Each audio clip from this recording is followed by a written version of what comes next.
Hi, everybody. I'm Patrick Harris. I'm here with Tai Chi Kuo and our very special guest, Justin Giboney of the AND Campaign. The AND Campaign is an organization that a lot of us in the Solidarity Party admire, and I know we have a number of members who have gotten involved with the work they do. So we're really pleased and excited to have Justin here with us.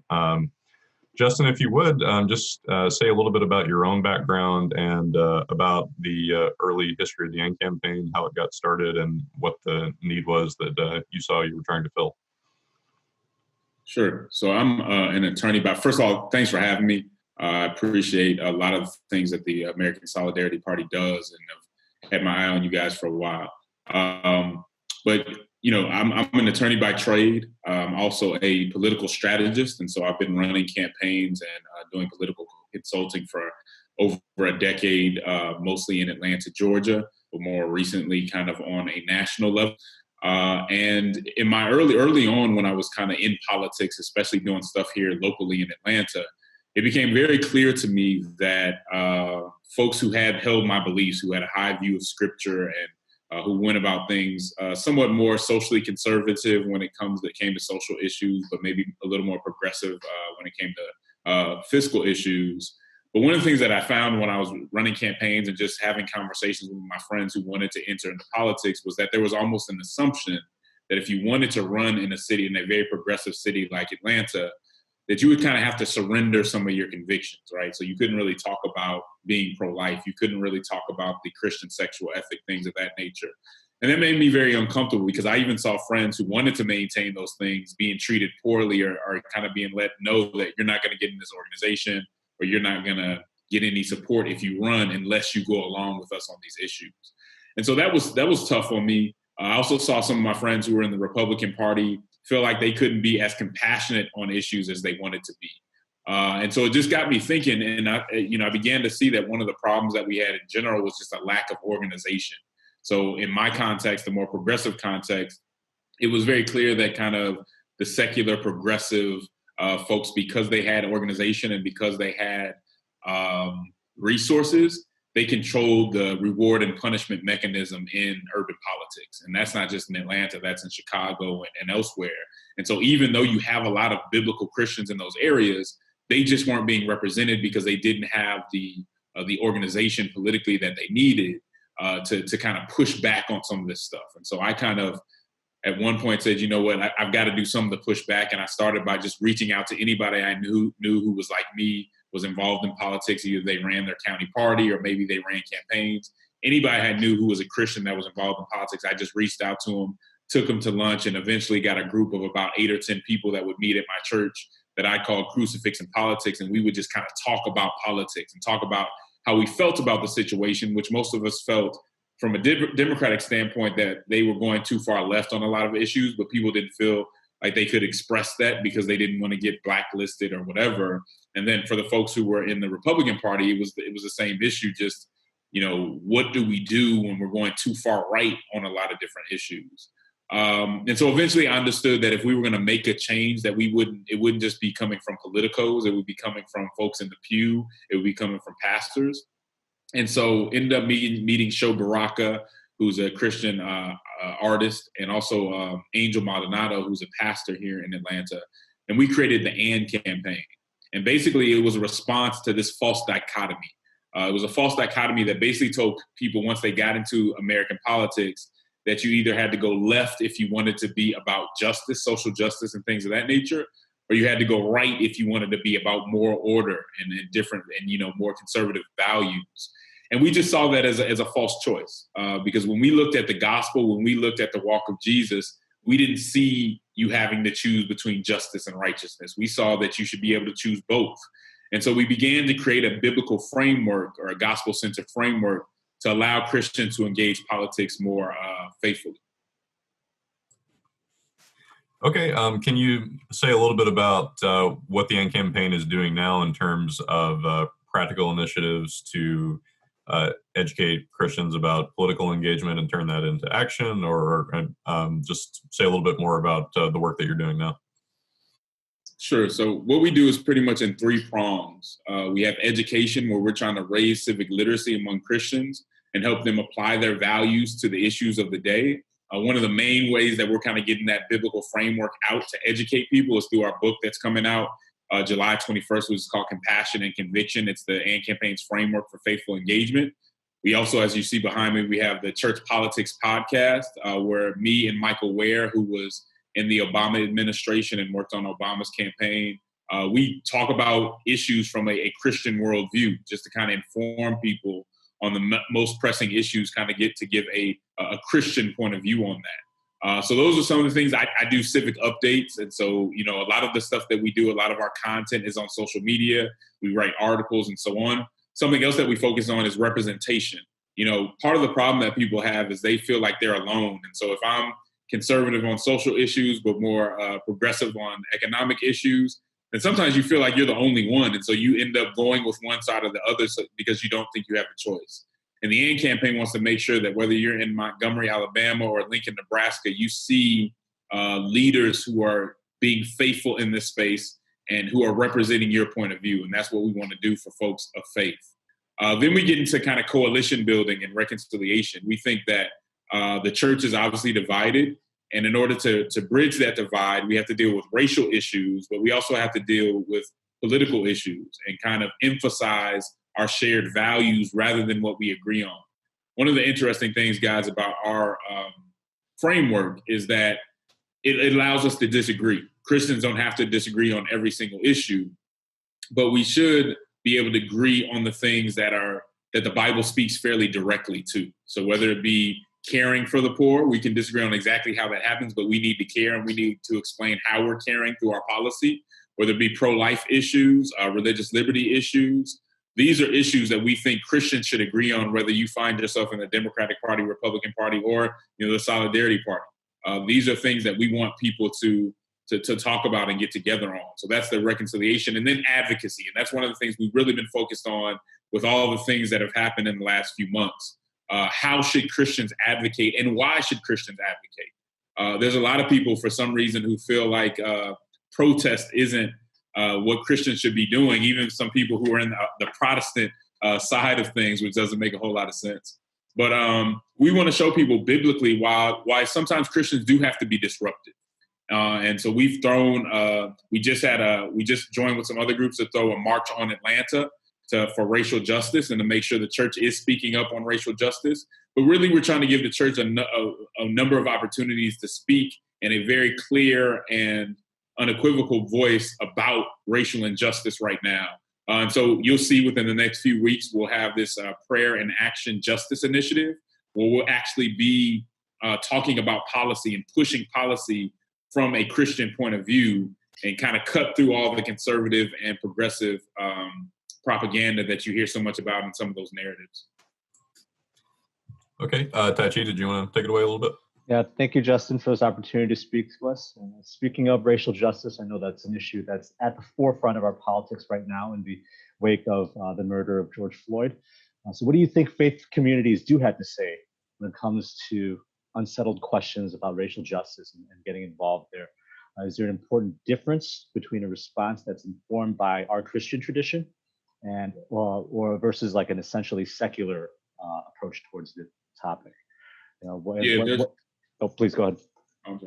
Yeah, I think there's absolutely a difference. And I think our voice has to be distinctive. But first and foremost, to have the credibility to engage it effectively, I think we have to admit where the church has gone wrong. I think we have to admit that if the church, especially majority churches, white evangelical churches, if they had done this from the beginning, if they had represented justice the way that the Bible calls us to represent justice, we probably wouldn't be in this situation. And so I think one of the first things we have to do is admit that and deal with it and not try to deflect or come up with reasons why it wasn't, I didn't do it personally or whatever. It's not about that. It's about the fact that the church should have done more and it didn't. So I think that's the first place to start.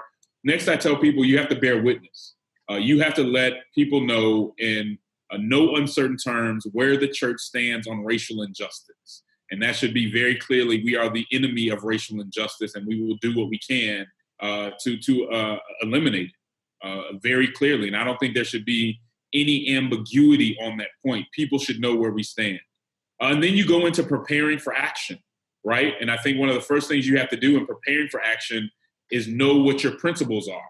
know what God calls us to. I think if you read through Isaiah in the Bible, if you read Amos, if you read Micah, it is very clear not only that we have a God of justice and that, that he represents and is the arbiter of justice, but also that he has an expectation and has set a standard for us to do justice. And we have to understand that just sitting around and saying that you're not unjust is not being just, right? Justice isn't a lack of injustice. Justice is active and it's substantive within itself. And so we have to be proactive in making sure that we're anti-racist, that we're not just not calling people the N-word, but that we're going out of our way to make sure that people are being treated fairly, that they're being represented, and that we are speaking up for those who are marginalized. So I think it's very important. We often skip this point, and even those who want to do justice skip the point of what are Christian principles when it comes to that. Because the other side of the conversation is that we also can't be destructive. We can't go out and say we're doing justice and really we're just going around with reckless abandon, following behind some other ideology that doesn't have the end of redemption and reconciliation at heart. There's a certain way that Christians have to go about their Father's business. And we have to make sure that we're doing it, not trading insult for insult. We can be loud, we can be tough, we can be determined, but we cannot be seeking revenge, right? It can't be about vengeance. And those are some of the things that we have to establish before we enter into the conversation. The other thing that I always talk about is that as we get into justice, just understanding that it's best to work through institutions. If we all try to do it as individuals, then we're not going to get too far, because when it comes to making change, especially when you have systemic racism and things of that nature, it really does take devotion and endurance. And those things are best kind of cultivated in institutions. And so that's why it's good to get with an institution, if you can, a faith-based institution, to approach these issues in a way that can be consistent and can be powerful and can be based on principles, not what we feel at a certain moment. And then you just got to get into the issues. You got to advocate for policy changes to make sure that people are being treated fairly. And policy is tough. So you got to make sure that you have people who are experienced and people who understand that there can be unintended consequences, and you want to anticipate some of those things to have strong policy. But I think the church can get involved, and honestly, the church is positioned in a way on both sides of the political spectrum to engage in an impactful way. All right, thank you, Justin. And yeah, you touched on structural racism. So let's dive into one of those issues right now. So as everyone knows, the ongoing coronavirus pandemic is something that threatens all Americans, but especially the most vulnerable among us, whether that's the old, the sick, disabled, or people from structurally disadvantaged communities. Like here in Chicago, that's disproportionately affected the African-American community and other minority communities. So at a time when even the debates about public health measures have become increasingly partisan and polarized, what can a distinctly Christian political witness offer the country? Yeah, I think what this distinctly Christian witness offers the country, when you're talking about health disparities and all other types of disparities, are focusing on the principles. I mean, you hit it on the head. When we focus on partisanship, or we focus on what our ideological tribe is saying from one moment to another, we can quickly lose the whole point of why we do politics. And from my point of view as a Christian, one of the reasons you should get into politics is to love your neighbor, is to protect their human dignity and to promote human flourishing. If we keep those principles at the forefront of why we're doing politics, then I think the answers become a lot easier than they could be before, and we can speak a lot more clearly. Look, these disparities, these historic disparities, need to be taken care of. What is the best policy that gets us towards that gives people the support they need and gives them opportunities for dignity? Most poor people don't want to, be asking people for stuff all the time. Give people opportunities for dignity to come in and have opportunities to grow and things of that nature. So I think it's about creating opportunities, but it's also about Christians understanding what are we here for first and foremost. I think a lot of Christian politics in the past has really been about Christian self-interest. And so we talk about a lot about religious liberty and all this stuff, and those are good things. Those are things that I advocate for. But at the end of the day, when we all go see our maker, I don't think we're going to be commended for how much we protected ourselves. I think we're going to be commended for how we protect others. And so I think the Christian witness at this moment should speak to how we protect others, even if that's an argument against self-interest. even that's an argument that people don't expect us to make because it doesn't put us first. It will show people that it's not about us. It's about the least of these and putting them at the forefront of our policy instead of something that we deal with after we have taken care of everything else and everybody else. Yeah, that's something that really speaks to, I think, a concern a lot of people have within the Solidarity Party, because we're a party based in the Christian democratic tradition, but at the same time, we're not a sectarian organization. So, we welcome all people of goodwill. So I know the AND campaign is a little bit different in being explicitly faith-based in an institutional way.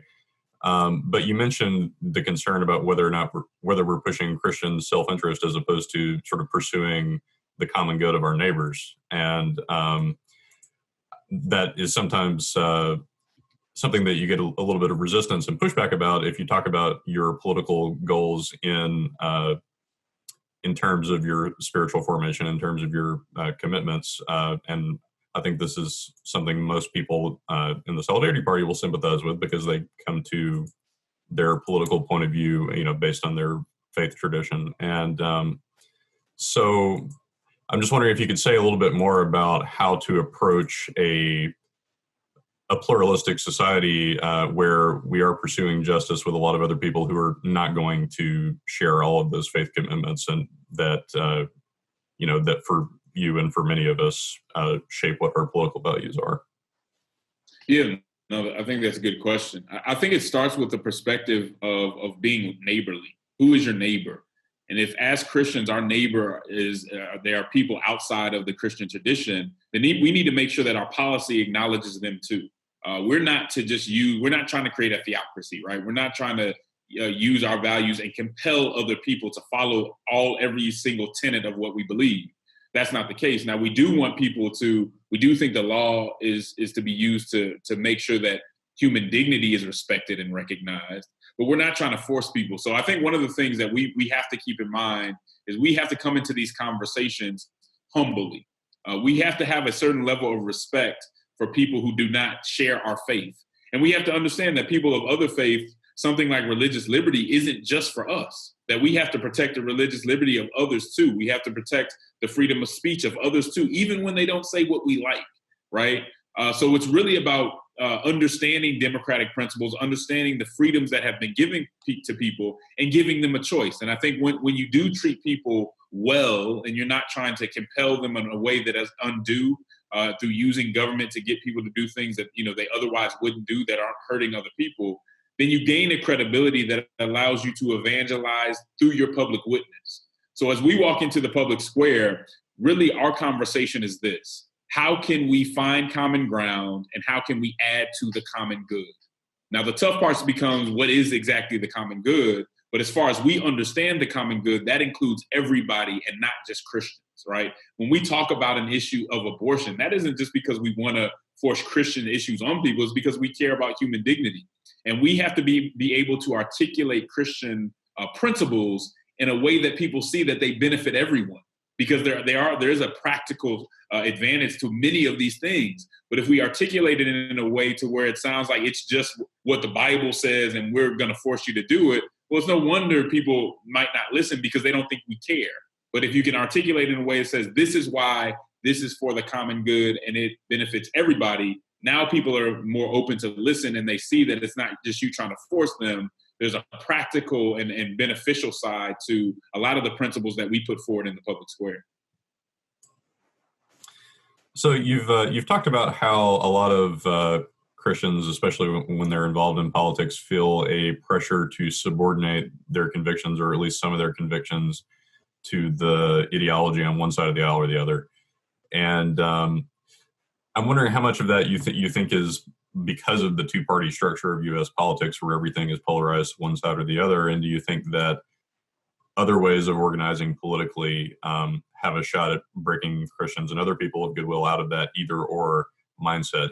We do that in one way in the Solidarity Party by pursuing a third-party approach, but I think there are probably other ways of mobilizing too. So I'm interested in what your thoughts are about sort of the working within major parties versus finding other ways of mobilizing politically. Yeah, I mean, I'm not exactly a proponent of the two-party system. I'm not one of those people who say that's the way it has to be. And so I think it would be great not to have a two-party system. I think it would help people break out of the I have to put my identity in the Republican Party or put my identity in the Democratic Party, which comes with accepting a lot of the things that just aren't Christian. So I think that would be helpful. I think it's a pretty heavy lift, and we've had that conversation. But at very least, I think we have to find our own identity in the political square. And so that could mean creating a new party, as you guys have tried to, you guys are doing. I think that's a conversation that needs to be had and needs to be pressed on people. Or, as the AND campaign kind of is going about it, maybe as a first step, it means at least creating a coalition that is independent, that may be working within the parties and working within those mechanisms, but it's independent of them to some extent. So when people talk to me, I'm very clear that the Democratic Party, I've been a Democrat all my life, but as I've grown in my faith, I've begun to see it as a tool, right? It's a tool for me to use to get certain things done. It has nothing to do with my identity. And so if somebody says something about the Democratic Party that's negative, but it's true, then I'll probably agree, right? I don't feel like I need to defend the party. And the more we can get people to that place where they can use the party as a tool or create third parties or whatever, but separate themselves from this false dichotomy that we were talking about before, I think you see more faithful engagement. And so I'm certainly not a proponent of the two-party system. I do see it as being I think we've come to a point where the polarization has to do with just having those two options. And I think the folks that lead both parties benefit from there not being, other options that give people a chance to express themselves civically in a different way. The question is just what's the lift? How long does it take? And how do we get people to separate themselves in a way where they can be more faithful and be more efficient and kind of push the parties away or challenge the parties when they're not giving them what they need? Yeah, thanks, Justin. So let's go back to a couple issues that we talked about a little bit earlier. So as you know, this week this week and a half has been quite eventful in terms of Supreme Court rulings, both in terms of Bostock v. Clayton County, also in regards to DACA. So both of those cases, I believe, they do speak to how that tension between us as Christians and us as people of faith, of traditional historic values, versus being other-centered as well. The AND campaigns published a very nuanced response to the Bostock ruling, as well as I think everyone is here in agreement that the DACA ruling was positive. But yes, so the other thing that the AND campaign has been on record in supporting is fairness for all legislation. So I was wondering if you could go into that a little bit more, and how you think that fairness for all and other similar types of initiatives help us to be other-centered, as well as maintaining our uniqueness as a community of faith. Yeah, that's a good question. One thing the AND campaign talks about a lot is framing the issues for ourselves. We have to understand that if an issue is framed improperly, or if I ask you a question that the premise is wrong, then it's very likely that you may give the wrong answer because it's not framed properly, or the right answer wasn't even an option to how it was framed, right? And so when we look at an issue like religious liberty versus LGBTQ rights, I'm very clear on the fact that the AND campaign believes in the historic Christian sexual ethic, meaning that sex should happen within a marriage between a man and a woman, and that's where we stand on it. That does not preclude us from being compassionate towards others. And so I think what happens is, again, as we talked about, you have this false dichotomy where either you support religious liberty and you want to protect churches and other faith organizations, or you support the LGBTQ community. Either you affirm everything that goes on in the LGBTQ community, or you hate them, right? That's kind of how this stuff is framed for us. And those are just false frames. I mean, even within our personal relationships, that's not how things work. I cannot affirm something that you do and still love you very much and be willing to sacrifice for you and give to you in many different ways. And so we wanted to reframe that conversation. And I think the best way that we had seen to do that, not a perfect way, far from perfect, but I think the best way that we had seen within this religious liberty LGBTQ conversation was the Fairness for All Act. Because what it did was says, yes, religious liberty is important. That is why it's in our Constitution. That's why it's such a big deal that we protect people, that even when you have religious minorities or when culture goes in a certain direction, we are going to protect this because this is an inalienable right that you can't take away from people, right? Yes, it sets that aside and says that is true. However, that does not prevent us from protecting people in the LGBTQ community. I have never heard anybody give me a good reason why somebody in the LGBTQ community should be treated differently while they're banking or treated differently while they're going for some secular job in the secular environment. Why should they not get a job, or why should they not be able to get housing, right? Because of their LGBTQ. I just haven't heard a good reason for that. And so for me, if I'm going to err, I'm going to err on the side of protecting and helping people. And I think when you look at the Fairness for All Act, it makes an effort, a real genuine effort to protect people who have been marginalized in our community. We can talk about on the side or some other time whether I agree with the things that someone may do or whether they agree with some of the things that I may do. But that doesn't mean they don't deserve to be protected. So while I don't affirm kind of the LGBTQ perspective, I do affirm their human dignity. And I will always stand up against bullying or any type of discrimination that is unlawful to that community, because that community I have people in my family in that community, and those are folks that we care about. Those are folks who are our neighbors. I felt that the Fairness for All Act had that balance pretty well. Again, not perfectly, but I thought it did a pretty good job in respecting religious liberty, but also taking care of LGBTQ neighbors.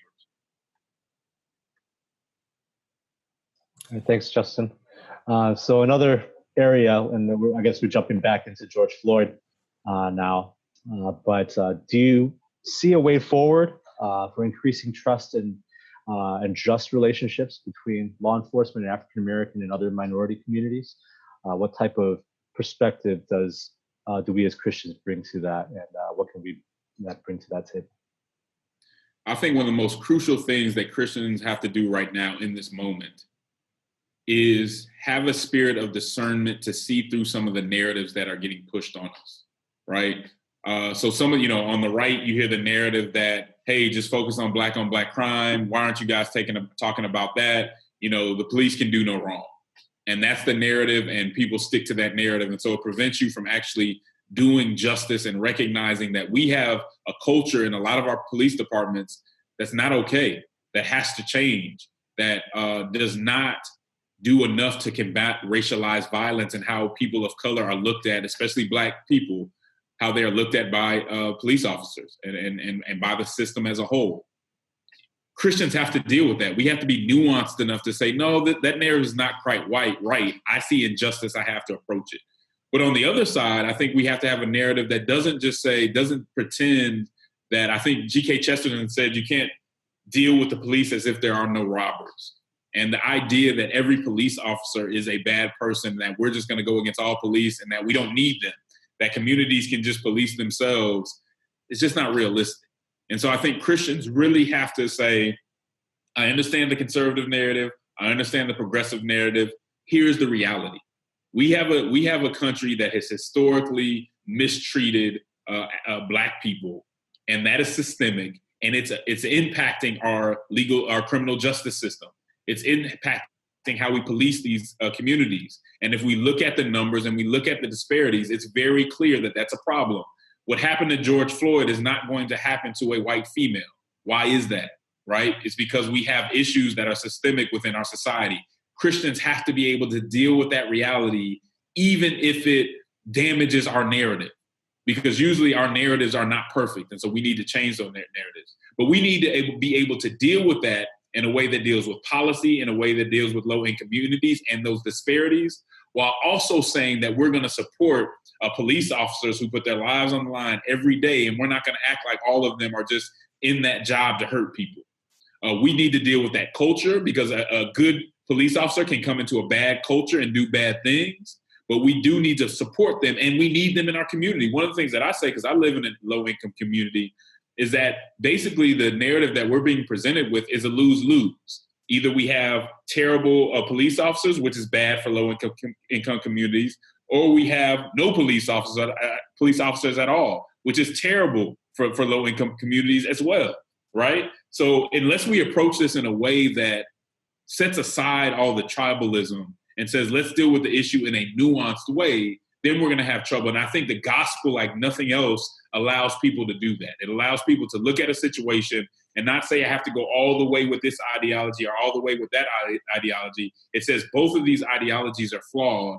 How do I approach this with compassion and conviction, with justice, but also with an understanding of the importance of order? And that's what I think we're missing, the justice and the order, and how those things come together and create a better community. Thanks for that.